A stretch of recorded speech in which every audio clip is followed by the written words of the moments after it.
Assalamualaikum warahmatullahi wabarakatuh. Pada video ini saya akan memberikan pembahasan dari beberapa contoh soal untuk pengujian hipotesis rata-rata pada dua populasi. Jadi di sini yang akan saya berikan pembahasan hanya untuk sampel yang independen pada sigma 1 dan sigma kuadratnya yang diketahui. Lalu untuk sampel independen jika sigma 1 kuadrat sama dengan sigma kuadrat atau varian 1 sama dengan varian 2 serta estimasi rata-rata populasi dependen. Baik, untuk soal yang pertama itu untuk estimasi rata-rata populasi yang independen. Jadi lawan dari independen nanti ada yang namanya dependen. Cuma nanti perbedaan antara independen dan dependen akan saya jelaskan pada pembahasan di bagian akhir, yaitu pada pembahasan dependen. Baik, kita baca dulu soalnya. Suatu ujian kimia diberikan pada 50 siswa perempuan dan 75 siswa laki-laki.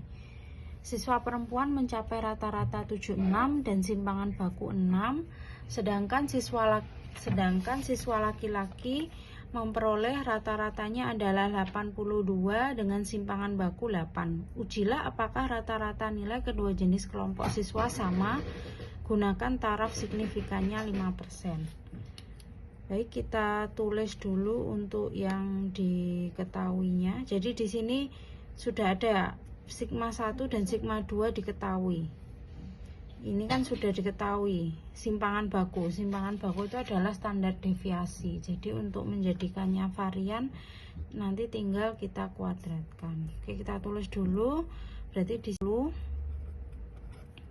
Lalu untuk N2-nya itu adalah 75. Lalu di sini diketahui X bar satunya adalah 76 dan X bar 2-nya adalah 82. Jadi X bar itu adalah rata-rata. Ini kan rata-rata kelompok 1 kan untuk perempuan. Rata-rata untuk perempuan 76, X bar 2 itu berarti rata-rata laki-laki 82. Setelah itu yang diketahui lagi adalah simpangan baku. Simpangan baku itu standar deviasi. Jadi standar deviasinya yang untuk kelompok pertama itu adalah 6, lalu yang untuk kelompok kedua itu ada 8. Selanjutnya kita cari varian. Varian itu sebenarnya sama dengan SD dikuadratkan, berarti 36. Lalu di sini itu adalah 64. Nah, sekarang kita mulai saja langsung prosedur pengujian hipotesisnya. Sama, langkah awal kita deklarasikan hipotesis. Berarti untuk hipotesis H0-nya kan yang di sini yang diminta untuk menguji nilai kedua jenis kelompok siswa sama atau tidak. Kalau tidak ada kata kurang dari atau lebih dari, berarti ini sudah bisa dipastikan uji dua arah. Sehingga uji hipotesisnya adalah μ1 sama dengan μ2. μ itu sebenarnya rata-rata. Jadi rata-rata dari populasinya, karena kita ini kan menaksir populasi. Untuk H1-nya μ1 tidak sama dengan μ2. Lalu kedudukan tingkat signifikan. Jadi untuk tingkat signifikannya di sini yang diminta di soal adalah 5%. Lalu kita tentukan daerah kritis. Daerah kritisnya semua sama ya. Kalau kan ujinya hanya ada dua kemarin, uji Z dan uji T. Jadi untuk daerah kritisnya semuanya sama. Tinggal Anda lihat saja itu uji dua arah atau satu arah. Sehingga kita tulis dulu tolak H0 jika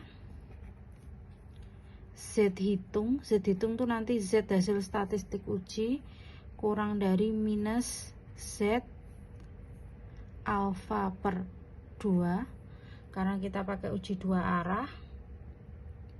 ini kurang dari sama dengan ya, atau Z hitung lebih dari Z alfa per 2. Jadi kalau ini nanti kan tinggal milih saja Z hitungnya itu negatif atau positif. Kalau negatif kita pakai yang negatif. Lalu sekarang kita hitung statistik uji.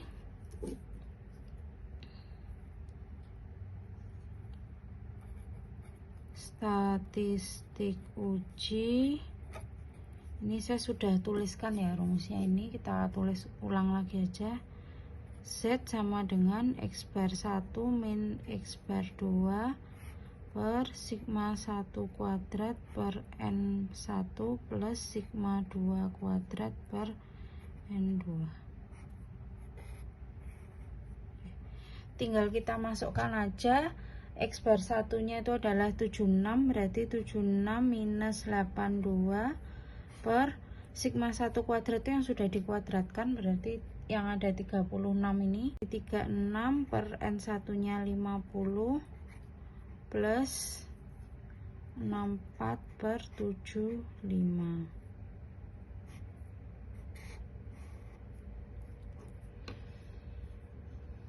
Lalu kita hitung 76 minus 82 adalah minus 6.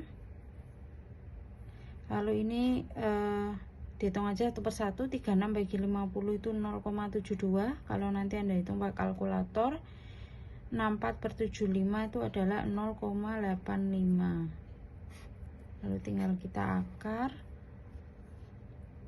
Maka nanti kalau Anda hitung pakai kalkulator ya, ini akan ketemu minus 4,8.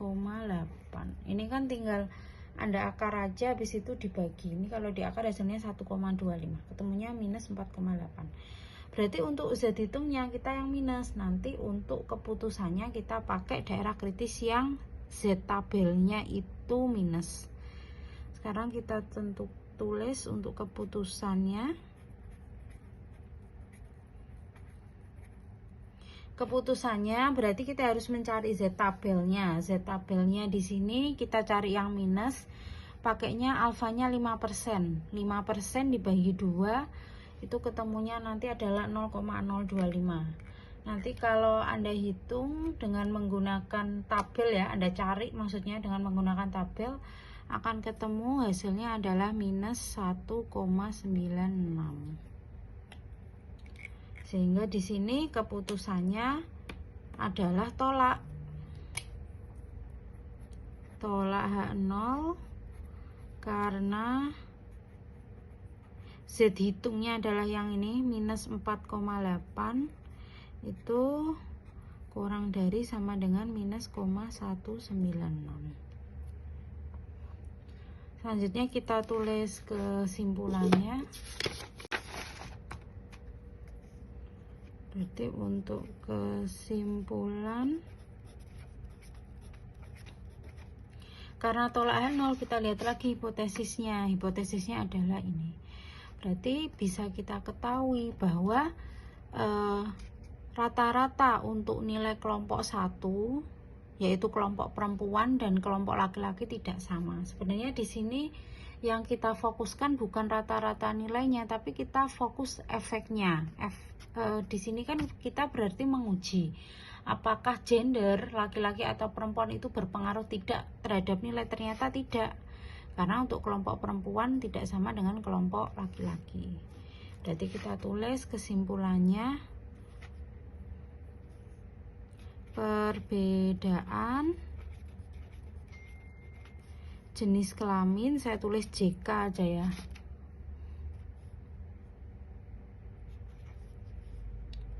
Berpengaruh, karena kan tidak ya, berarti kan berpengaruh.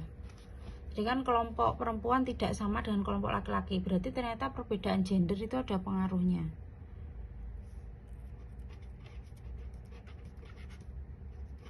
Terhadap nilai siswa.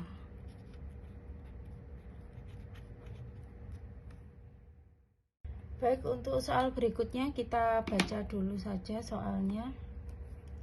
Sebuah pelajaran matematika diberikan pada 12 siswa dengan metode pengajaran yang biasa. Kita tulis aja dulu ya, yang diketahui di sini 12 siswa, berarti N1 sama dengan 12. Kelas lain terdiri atas 10 siswa, berarti N2-nya adalah 10. Diberi pelajaran yang sama, berarti diberi pelajaran matematika juga, tetapi metodenya itu lebih terprogram. Jadi intinya ini kita compare atau membandingkan antara siswa dengan metode pengajaran yang berbeda. Satunya adalah pakai pengajaran biasa, satunya pengajaran yang sudah terprogram, tapi pelajarannya sama-sama matematika. Pada akhir semester, murid kedua kelas itu diberikan ujian yang sama, ujiannya sama. Kelas pertama mencapai nilai rata-rata 85, kita tulis X bar 1 sama dengan 85. Lalu simpangan bakunya adalah 4. Berarti di sini standar deviasinya 4. Sedangkan kelas yang menggunakan terprogram, artinya kelompok 2, nilai rata-ratanya itu 81. Dengan simpangan bakunya adalah 5. Ujilah hipotesis bahwa kedua metode mengajar matematika itu sama dengan menggunakan tarif nyata 0,1. Asumsikan bahwa kedua populasi itu menghampiri sebaran normal dengan ragam yang sama. Sehingga di sini yang perlu Anda jadikan keyword itu adalah ragam yang sama. Ragam itu sama dengan varian. Jadi Anda cari untuk populasi independen yang variannya diketahui dan itu sama. Oke, selanjutnya kita sudah tahu rumusnya ya, sudah saya tulis di sini juga. Ini X bar ya, ketutupan spidol hijau. T sama dengan X bar 1 min X bar 2 per SP akar 1 per N1 per 1 per N2. Nanti SP-nya kita cari juga pakai rumus yang ini. Jadi sudah bisa dipastikan ini adalah uji hipotesis untuk dua arah.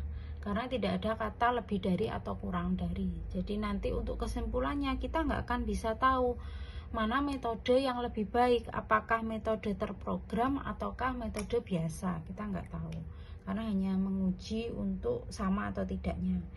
Baik, langsung saja kita uji. Prosedurnya sama ya, kita tulis hipotesis. Untuk hipotesis rata-rata semua hampir sama pendeklarasiannya. H0 mu 1 sama dengan mu 2. H1 mu 1 tidak sama dengan mu 2. Lalu setelah itu kita tulis tingkat signifikansi.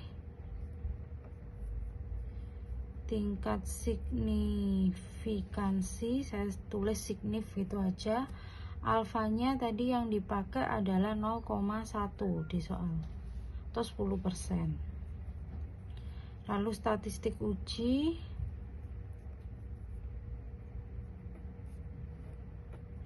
Untuk statistik uji yang ini ya, yang sudah saya tulis, tapi di sini kita lihat ada SP.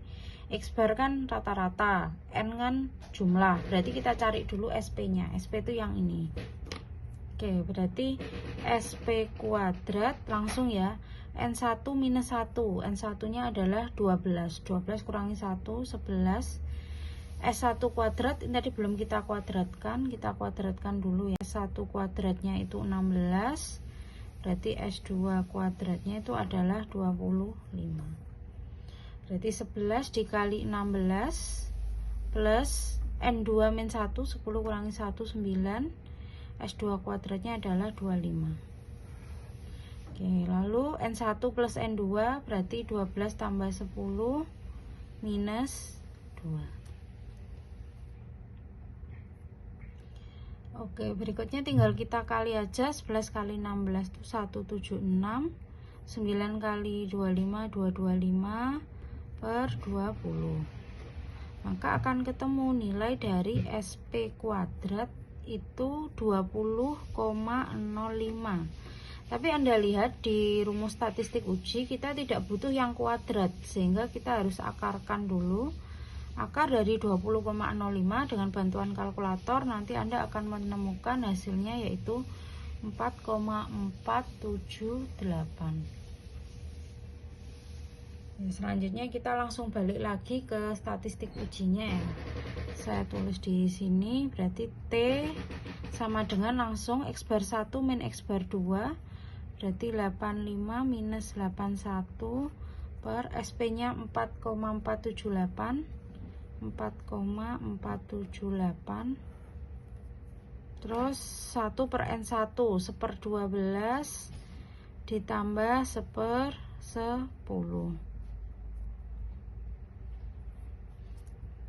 Kita hitung 85 min 814.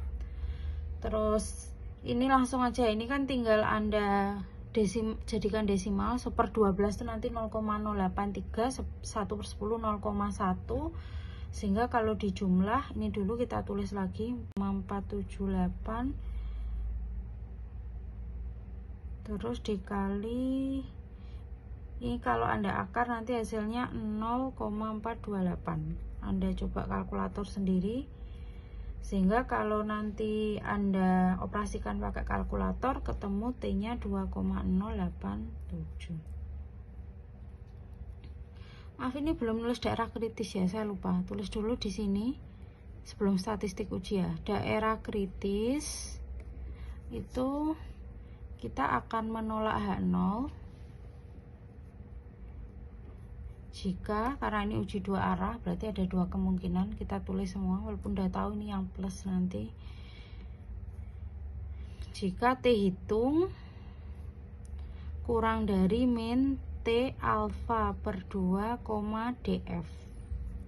Kalau di tabel normal tadi kita hanya mengetahui satu parameter saja, itu sudah bisa diketemukan nilai tabelnya. Tapi kalau di tabel T kita harus mengetahui dua parameter, yaitu untuk nilai alfanya serta untuk nilai df. Df itu derajat bebas.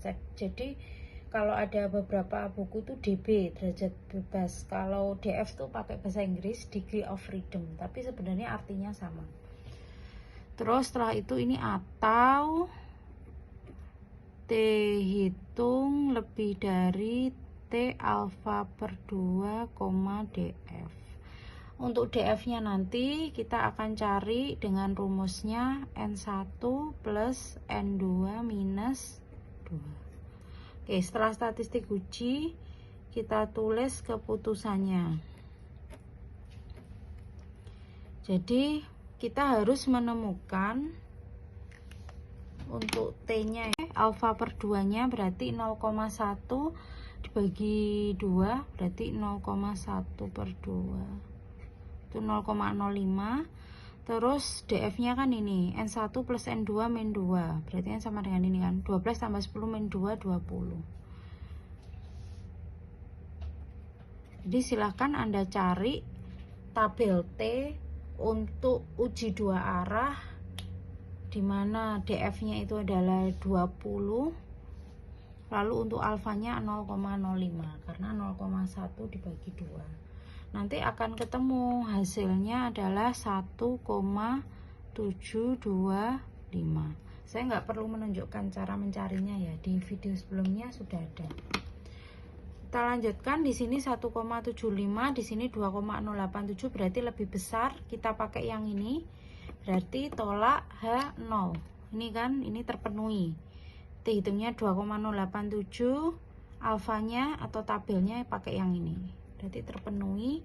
Keputusan tolak H0 karena 2,087 lebih besar dari 1,725.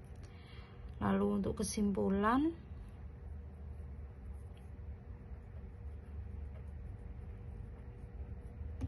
untuk kesimpulannya kita kembalikan ke hipotesis, berarti tidak sama dengan.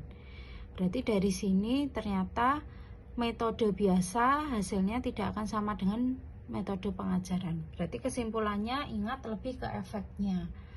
Artinya kedua metode pengajaran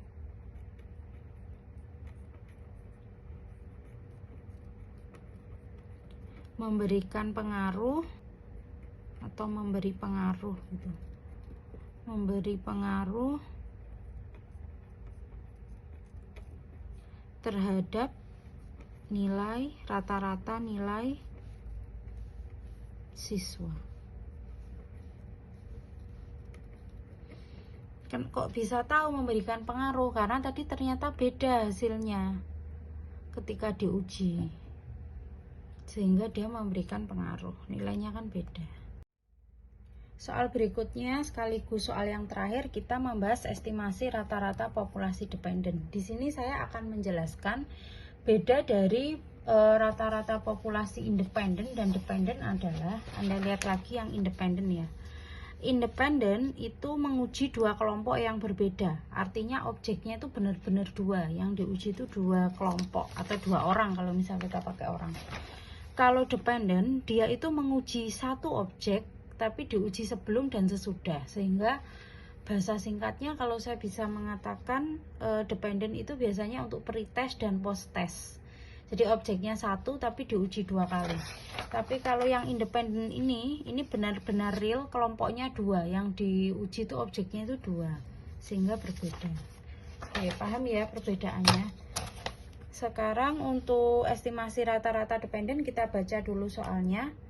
Untuk mengetahui apakah keanggotaan dalam organisasi mahasiswa mempunyai akibat baik atau buruk pada nilai seseorang, nilai mutu rata-rata dikumpulkan sebagai berikut. Ujilah dengan menggunakan tingkat signifikansi 5%, apakah keanggotaan organisasi berakibat buruk pada nilai yang dicapai.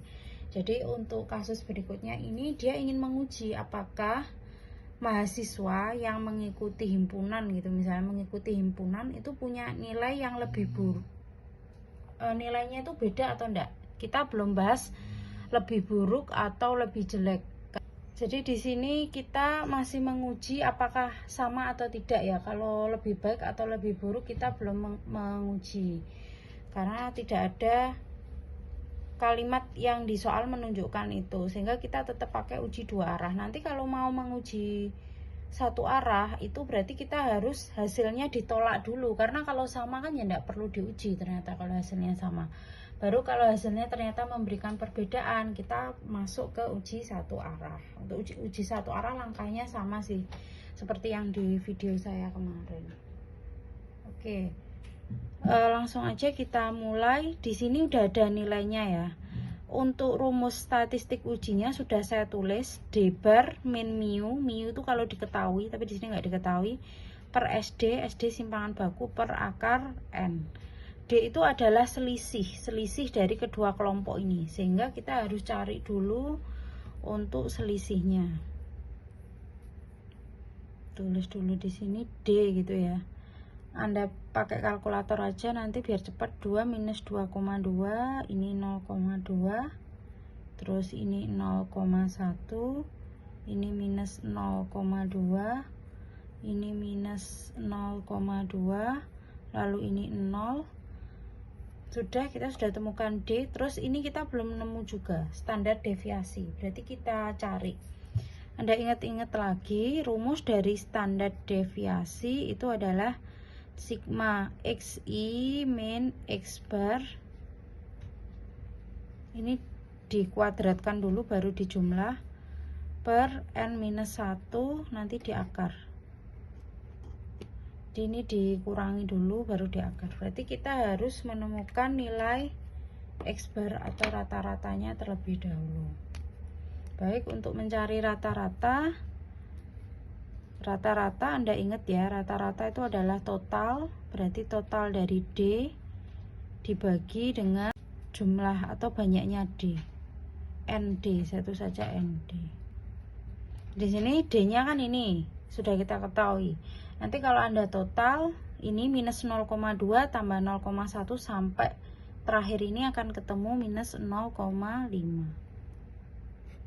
Lalu banyaknya D, banyaknya kan 5 kelompok ini, berarti 5. Berarti ketemu D barnya adalah minus 0,1.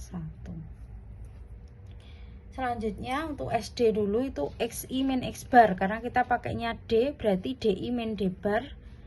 DI min D bar, D barnya sudah diketahui, berarti minus 0,2 minus 0,1.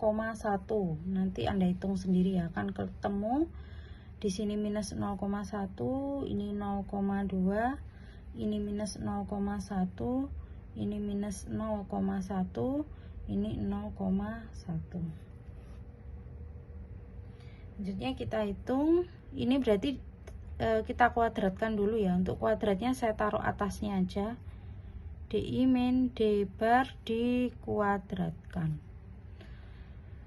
Untuk kuadratnya tinggal Anda hitung 0,1 kuadrat berapa, 0,2 kuadrat berapa. Saya tulis di sini. Untuk yang ini 0,01 Anda urutkan langsung ya nanti. 0,04, lalu ini 0,01, 0,01, di sini 0,01. Lalu Anda jumlah, nanti akan ketemu hasilnya itu adalah 0,08. Jadi 1 langsung 1, 4, 5, 6, 7, 8. Berarti di sini ketemu 0,08. Ini udah dikuadratkan ya, per n, n-nya 5, 5 kurangi 1, 4. Berarti ketemunya adalah akar dari 0,02. Kalau Anda hitung pakai kalkulator, nanti akan ketemu hasilnya itu 0,14. Oke, untuk ini sudah kita hitung dulu tadi. Kita langsung masuk ke hipotesis dulu ya. Hipotesisnya sama untuk uji dua populasi, semuanya untuk rata-rata. H0 nya itu adalah mu1 sama dengan mu2. Untuk H1 nya itu mu1 tidak sama dengan mu2. Tingkat signifikansinya kita pakai 5%. Lalu daerah kritisnya itu tolak H0 jika sama ya, T hitung kurang dari min T alfa per 2 atau T hitung lebih dari T alfa per 2. Ini koma DF. Kalau tadi DF nya itu N1 plus N2 minus 2, kalau DF untuk yang ini adalah N-1. Jadi untuk derajat bebas Anda lihat lagi ya, PPT yang sudah saya berikan itu ada, tiap pengujian tuh DF nya beda-beda. Cuma yang mostly atau yang umum dipakai itu ya N1 minus 1. Tapi nanti untuk uji independen ketika variannya tidak sama, itu beda. Cara ngitung DF nya nggak sesimpel N1 plus N2 minus 2. Anda buka-buka lagi. Oke, langsung kita menghitung statistik uji. Untuk statistik ujinya T sama dengan D bar. D bar tadi udah ada ya, minus 0,1.